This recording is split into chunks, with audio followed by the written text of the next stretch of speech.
Hello everyone, it's Tom here again.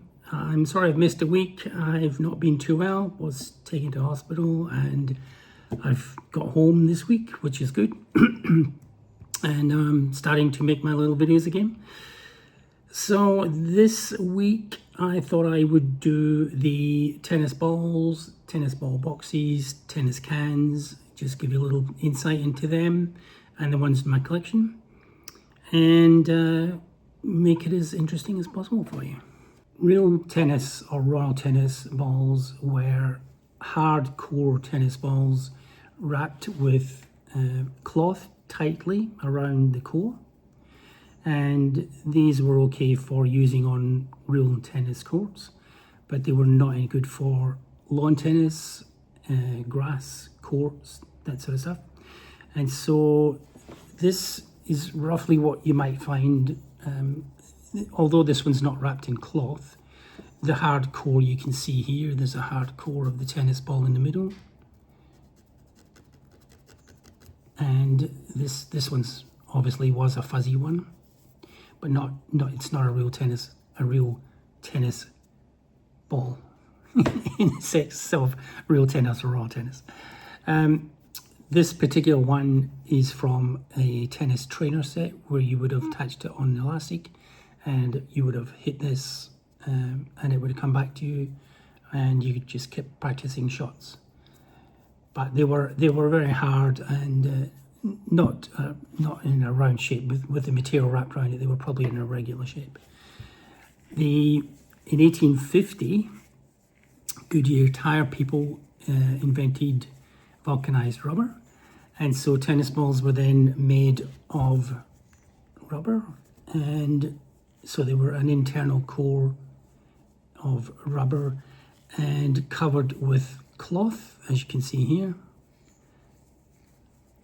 Now, white tennis balls were predominantly made. You would find in the history books that some were black or greyish in colour, but predominantly white.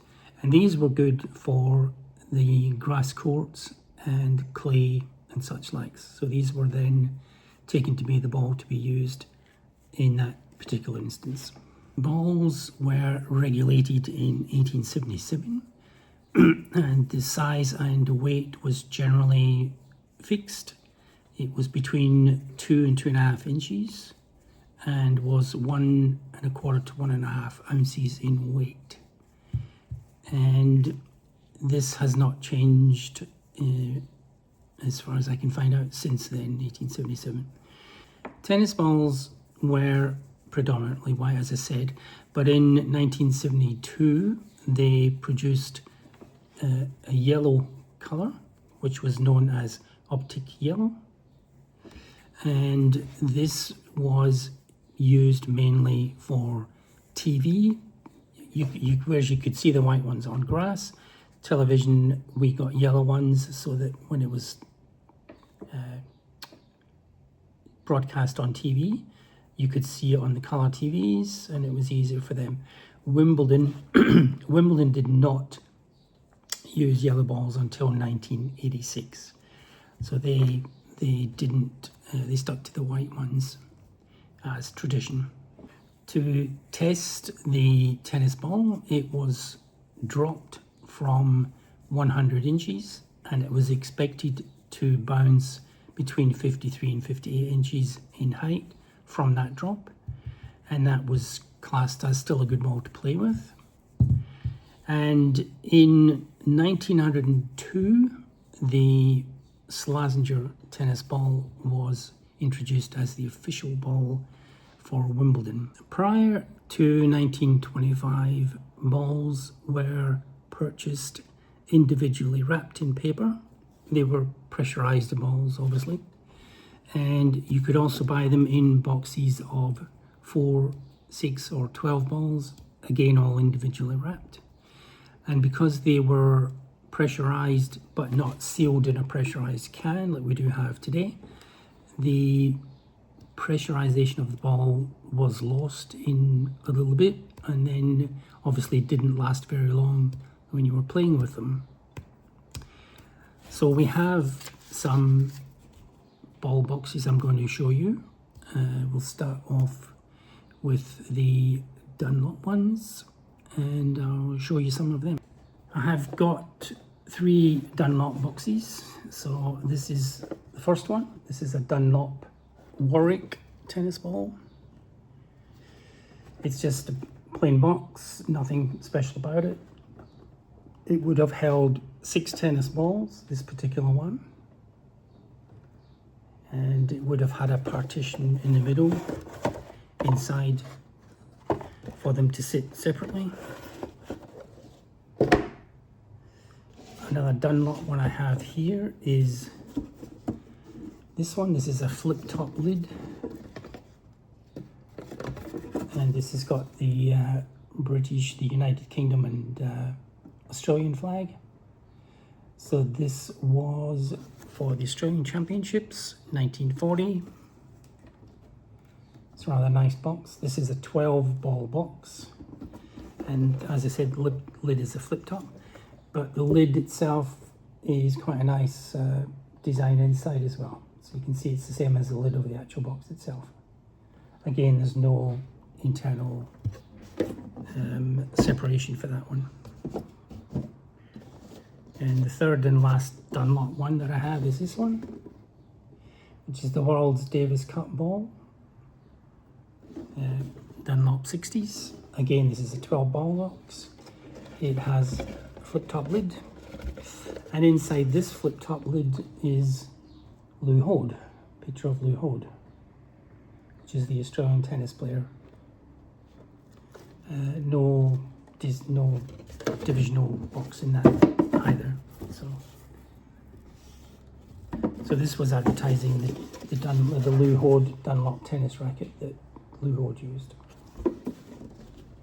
The next Spalding one I have is 12 Davis Cup tennis balls, Lawn Tennis Association of Australia approved.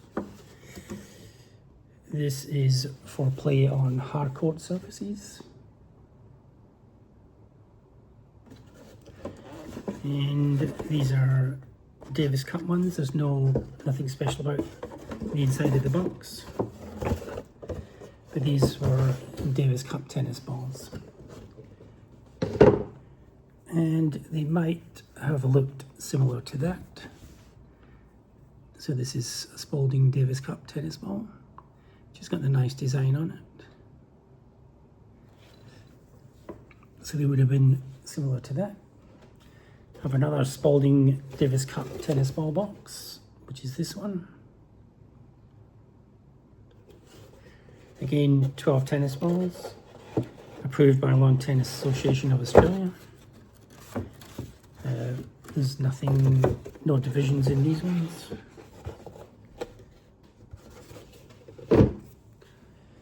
I then have this one here, which is again Spalding and latex seam.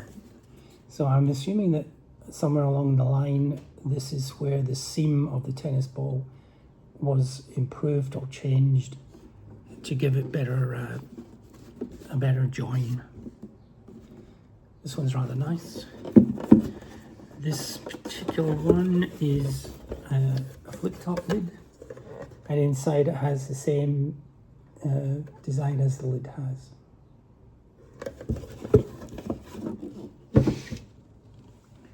Again, I have another one, which is Spalding latex seam box. That's this one. And so this is for super hard court ball with new Truth Light cover. So the cover on this ball was improved to improve the flight of the ball. Again, this is made in Australia. Flip top lid, and the same design on the inside of the lid as it is on the outside. The next Spalding one, again, is latex seam. These were 2-piece plugless tennis balls. These are made in Australia. And inside this, it's a flip top lid again. has the same design on the cover. This one also has the divisional part from where the balls would have sat. So the interesting thing about these is, this tennis ball is 2.5 inches wide, but as you can see, it actually doesn't fit in here. So whether the balls, when this box was made, were smaller, I don't know, but this is a 2.5 inch tennis ball and it doesn't fit in those divisions. So the balls might be slightly smaller for this box. And the box itself, if you hold it side by side, put it this way, sorry, you can see that the box is actually slightly smaller than the other tennis box. The next one I have is a Spalding tennis balls. These are just a 6-ball box. There's no nothing specific inside about these ones either. These are made in England by Spalding. It's quite a nice little box. And then I've got another 2 Spalding boxes, and this one actually shows this one shows Pancho Gonzalez on the cover. So they were these are Davis Cup tennis balls again, nothing inside, but he would have been sponsored to be advertised on this. Again, people would say, oh, I like Pancho Gonzalez, let's get these balls because these are the ones he plays with. That would have been a selling point for the tennis balls. And similarly is this box, which is the same picture, surprisingly enough. Facsimile signature on the bottom here. And this one is Davis Cup tennis balls again, but nothing inside. But quite a nice box. So player boxes, you did get the player boxes around the 60s, 1960s. When it comes to Slazenger tennis ball boxes, I've got a few of them as well. So we'll start off with this one. This is Slazenger Demon tennis balls. So Demon, there was a racket called Slazenger Demon. And this is a 4-ball box. It's a flip-top lid, small flip-top lid that the balls would sit inside. So it's a rather nice box. And then there were boxes with the hand having 3 tennis balls in them. So this is Magic Field tennis balls. So it's just obviously probably felt better on these. I don't really know. This is just what they call these ones, Magic Field. This is a rather nice box too. The hand was used a couple of times on ball boxes. So that's one of. So this one here, this is a Slazenger Davis Cup, the official choice for the Davis Cup, and 100% English cloth covers for long-lasting performance. So this is rather nice. This box, this is actually one of the balls that would have been in this box. So you can see here there's a red diamond shape on this one. And on the lid, it's got the red shape. I'll show you a box in a certain,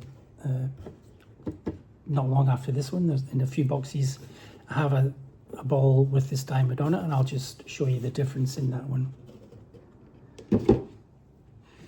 Another one I have here, which is a really nice one, is this one, Slazenger.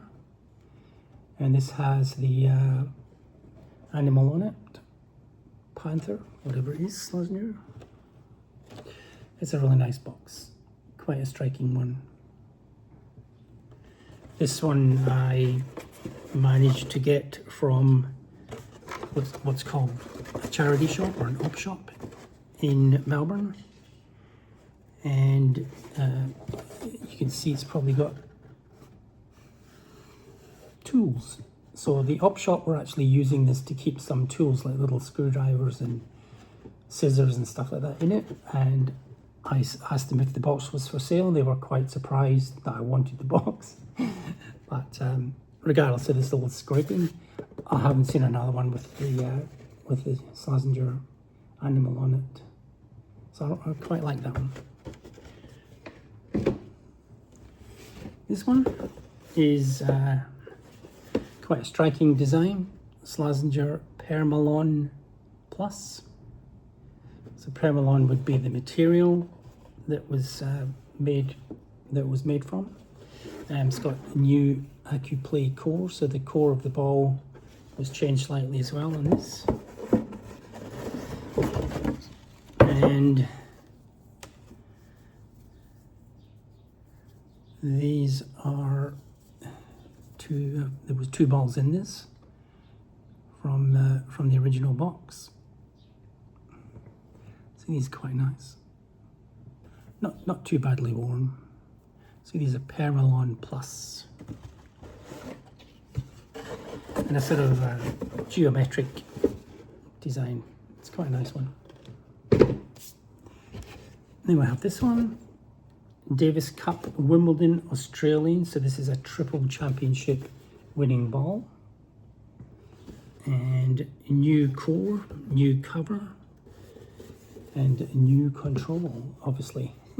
They thought with those changes it would be better to play with. You had more handling on the ball itself. But that's quite a nice box colour, vibrant pinkish purpley colour. It's quite nice. No balls in this one. I think it's just, oh no, no balls in this, but you can see it's got the guarantee. It's a bit worn, but it's got the guarantee that if they weren't up to scratch, you could go back and get them replaced.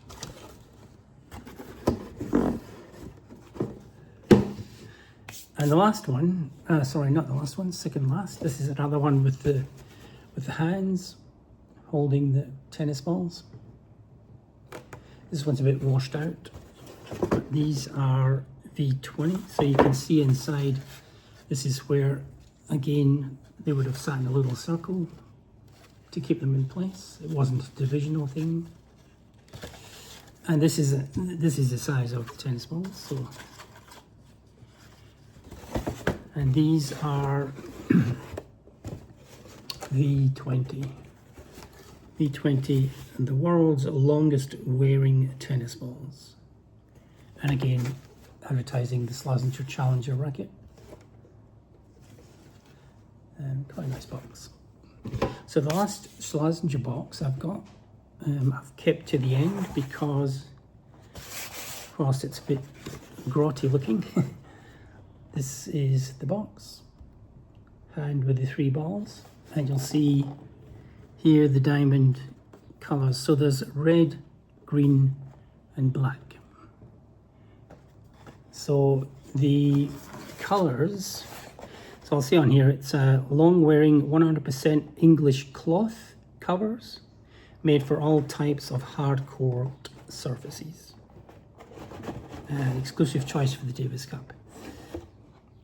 So this is rather a nice box, but the reason I like this one obviously is because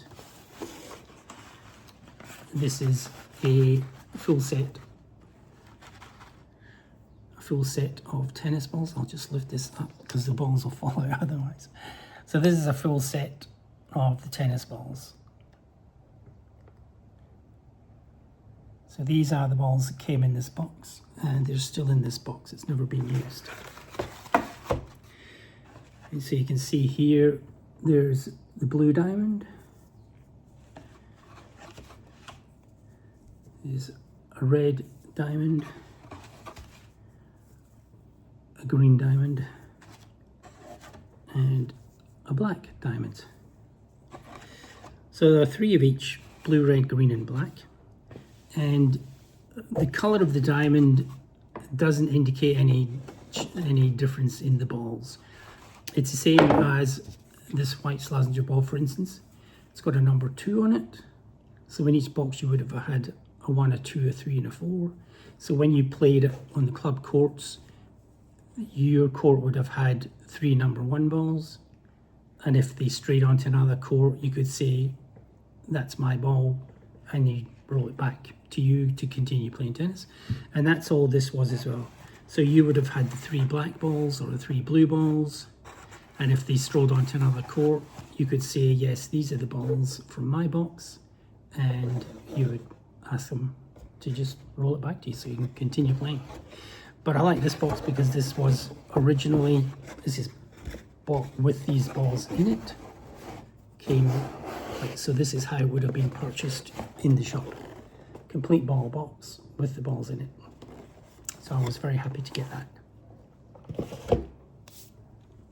I'll just go through a couple of loose tennis balls.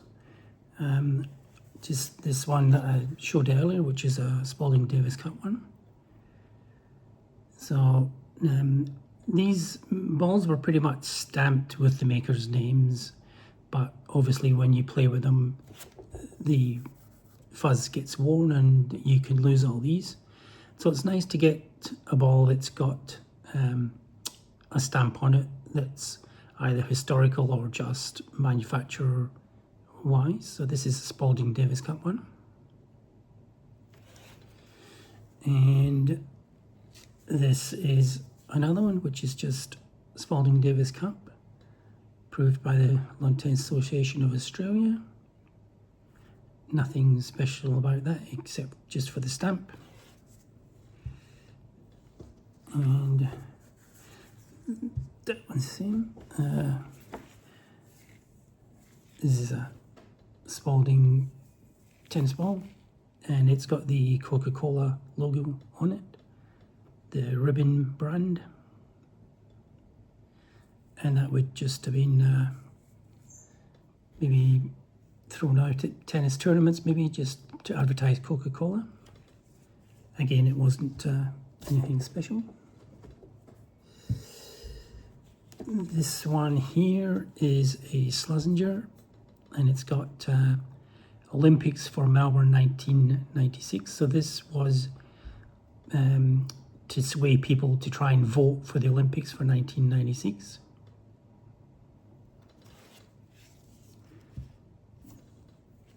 This one is a Slazenger, and it's just stamped Australian Open, so it was probably used at the Australian Open. So it's nothing really special about that one at the moment. And there's this one, Royal Court tennis balls made in England. Again, whether that's the manufacturer or not, I'm not sure, but it's in really good condition, so quite like that one.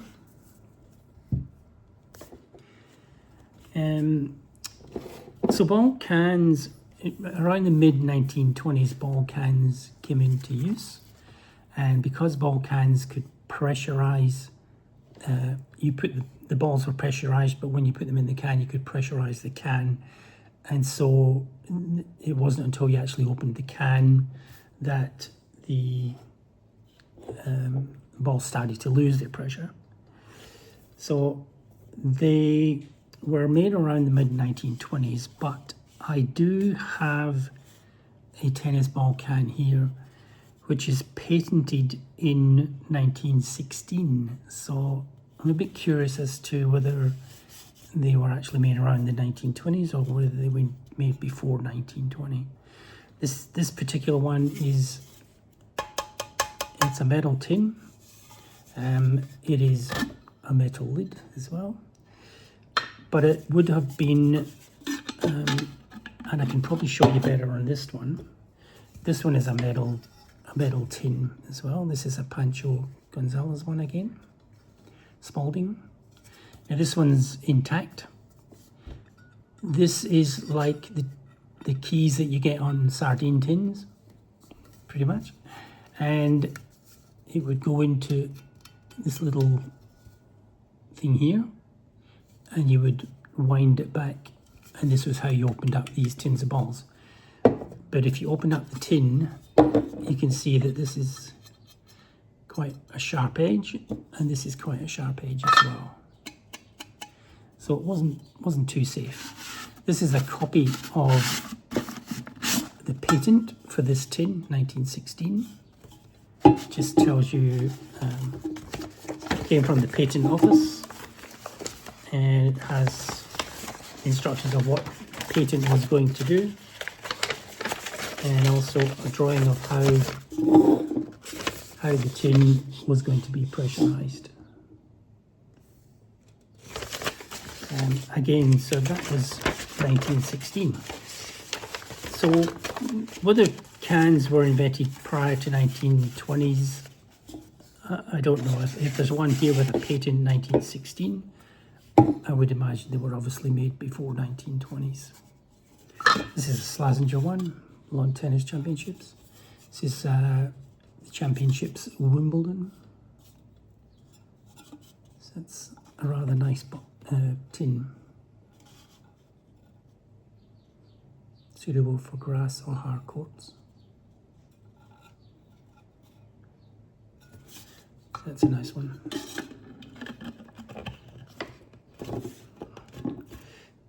So that's that. So this is a Spalding one. So this is what it would have originally looked like on the top. It would have had the key, and then you slipped it into the middle thing and opened it up. Then the balls you just play with the balls. They were pressurized, and this tin, because it's never been opened, these balls should still be fairly new and easy to play with.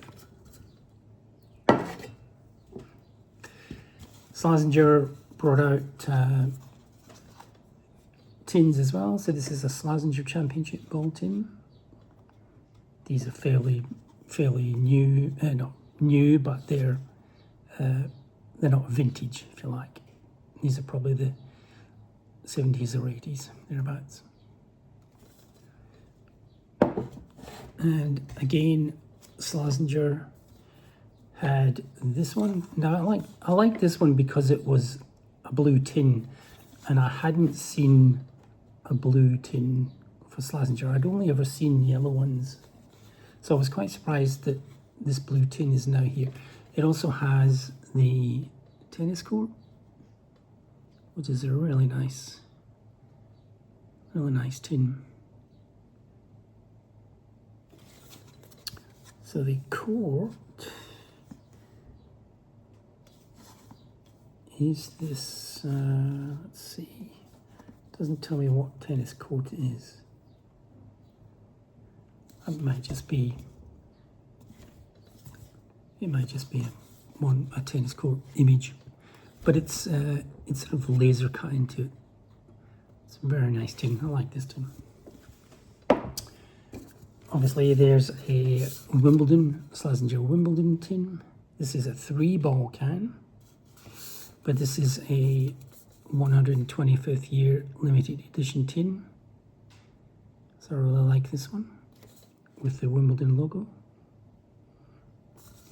of 2011, and that's still sealed, that one. It's nice to get them sealed still. Whereas I had, where is it? Okay, where I showed you this one, the Olympics from Melbourne. So to try and get the Olympics from Melbourne, I've also got this PET tin. So PET tins came out in the 1980s. Again, they are still sealed, so the pressure is still good for these ones. The reason I've got this one is because, if you can see on there, it's got the Atlanta 1996 logo printed on them. So these were produced for the Atlanta Olympics in 1996.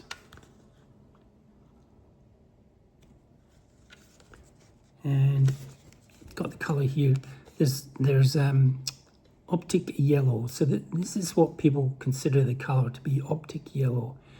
There's people who think it's green or just yellow, but this is supposedly the official name of this color of ball, yellow balls, optic yellow. So that's quite a nice one. This one is a Slazenger tin from the Australian Open, and it is souvenir tennis balls from the Australian Open in 1987. So these are actually, you could buy these at the tennis championships, the Australian Open, used tennis balls. I don't think they sell them now at the current one. I don't think I've seen them at the current one, but this would have been the last Kooyong. So Kooyong was last played in 1987, and in 1988 it moved to the National Tennis Centre in Melbourne. So these are tennis balls from the Open that was played, the last one to be played at Kooyong Tennis Club, which is just on the outskirts of Melbourne. These are not sealed, obviously. These are ones that were used, and they're in pretty mank condition. But having been played with, you'd expect that. In 1999, the Australian Tennis Centre held a Hall of Fame ball, and so this is the invitation to that. I went to that with my friends, and it was to induct 19 players into the Tennis Hall of Fame for Australia. It was a really good night, and so you got these on the table.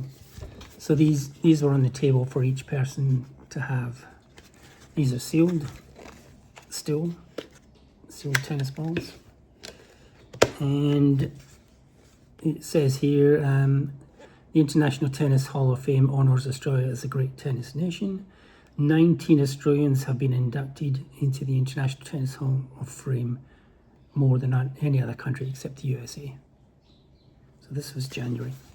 And these are the players that would have been inducted. And with that one, I managed to also get myself another copy, and this one is signed by Pat Cash. It's to Ritual. I don't know who Ritual is. It might have been somebody on my table, but he didn't want them, and I thought, well, okay, I'll have them. So it says, to Ritual, good on you, mate. Signed Pat Cash. So this is Pat Cash on the front here with the black and white checkered headband that he's famous for. So you can see that this one, this is what's on the normal one, that one, with the write-up about the inductees. And this one is not the same tin, it's a different cover. It's got Pat Cash on both sides, plus it's signed. So these are two different tins, but they were at the ball. Sorry, this one is not 1999. No, this one was 2003. So this was another tennis ball I went to. Got this one in 2003.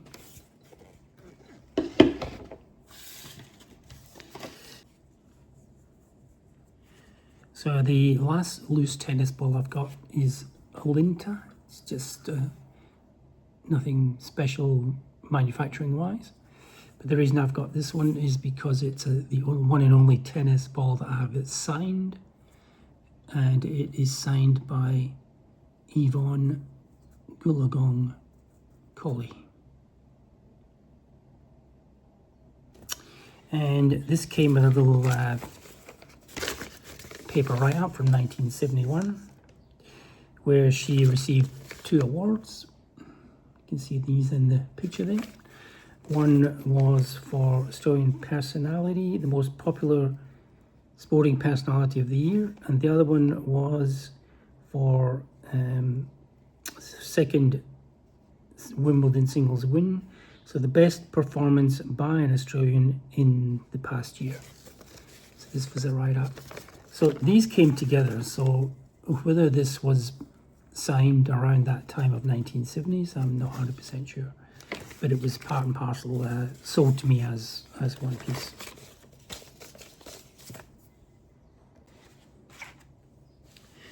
Well, that's the end of the not so fun part. Hopefully it was fun for you, but I've just had a look at the collection and I've put a few novelty pieces that are related to tennis balls.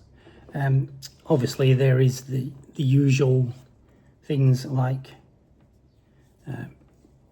key rings, which you always get. This is a Davis Cup keyring tennis ball. And this one was on sale at the Australian Open. Not sure when I got that. But it's a yo-yo. So it's a tennis ball on a string from the Australian Open. Still sealed because I don't like to open too much. So that's that one.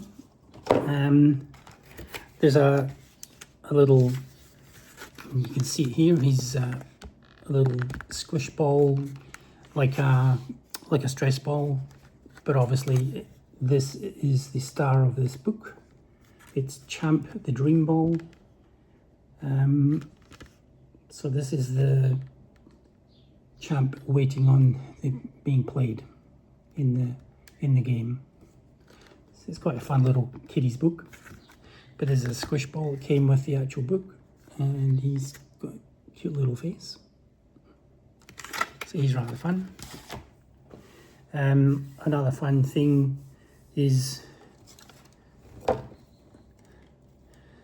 this ball from the Australian Open, and it actually opens, and it is binoculars, so you can watch the tennis up close. Stupid, but that's what's fun about it. And obviously this. So this is Hot Shots. In Australia, Hot Shots are little tennis players. They're maybe about 4 or 5 years old, maybe a little bit older. And it's to get them into the game of tennis. And the tennis centre has its own Hot Shots group, and most clubs have their own Hot Shots groups. And so what happened was the ANZ, one of the Australia and New Zealand Bank in Australia, brought out piggy bank. So you save the money in here, put it in his head. So these came in yellow, pink and blue. I have a yellow and a pink, but I haven't got a blue one yet. Or is it yellow, blue and pink? Yeah, I've got 2 of the 3 colours. I think I've got the yellow and the blue, but not the pink. So he's quite fun. And the last thing I have here is this little tennis ball, which is not an actual ball, as you can tell. This is Advantage Scotch Whiskey. So it's got a little bottle inside the ball. Got cross brackets on the lid, screw lid. And it's still full, it's not opened yet. So it's rather fun thing. Yes. And that's about it. So thank you so much for staying with me, if you did. I'll look into next week's episode and see what fun things I can get out of there.